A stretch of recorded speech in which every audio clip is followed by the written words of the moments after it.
another AI Green Lab session brought to you by YME Bahamas and the Bahamas UNESCO National Commission. We are so excited to be continuing this conversation where we're learning more about artificial intelligence and how it can be a tool in our lives, and then also gaining awareness of where the challenges may be or where there may be opportunity for us to take a pause and reflect on the impacts of AI, positive, negative, and otherwise.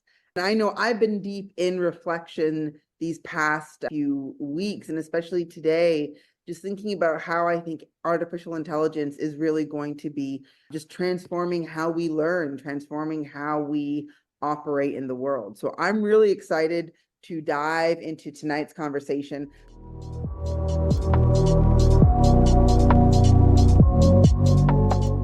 Talking and discussing about how we can leverage emerging technologies, particularly AI in this case, to fast track some of our social innovations, our sustainable development objectives. And yeah, how do we use AI for good? Beyond the virtual sessions, we've had the opportunity to come together. As you know, the 21st century requires us our deeper understanding of two things, the sustainable development goals and also the digital transformation that's happening in all walks and aspects of life.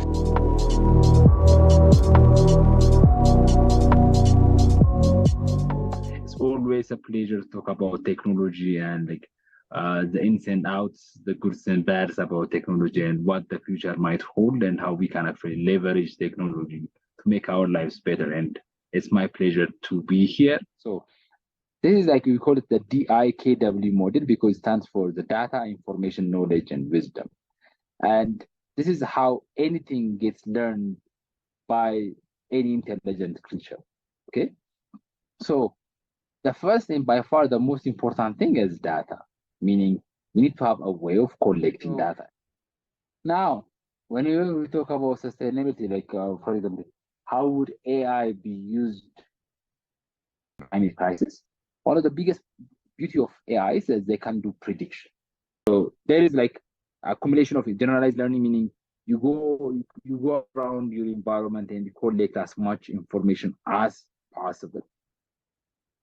And then you connect these informations together so that you can come up with a perfect reason to do something or not to do something. And finally, by doing that, you solve a specific problem. You avoid danger or you get something you want out of it.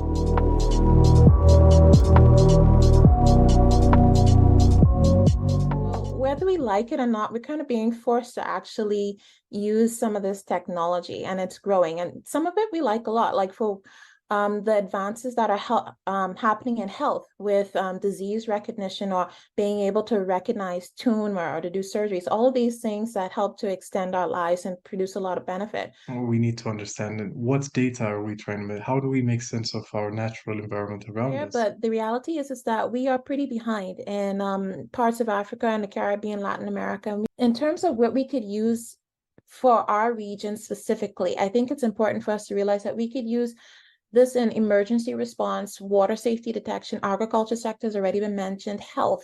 We already say that we have a shortage of nurses or shortage of doctors for certain expertise. And one of those primary fears is, will AI take your job? So that's one question that some people are asking, is AI going to take my job? Am I going to be displaced? Keep in mind that all of this is shrouded in ethics, whatever you do.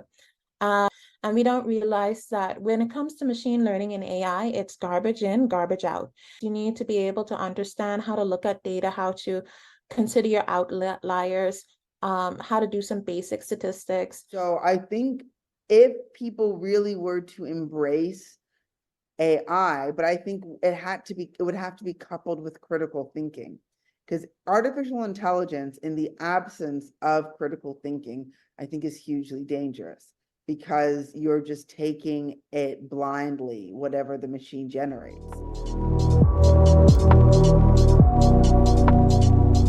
So this board game was designed to help both the farmers, at the same time the experts at land, to understand how they should communicate with the farmers, how would they evaluate? For example, these are pieces that you can move, these are villages, these are water supplies, and there are a bunch of pieces that you can move about trees and so on. So you can have those different conversations.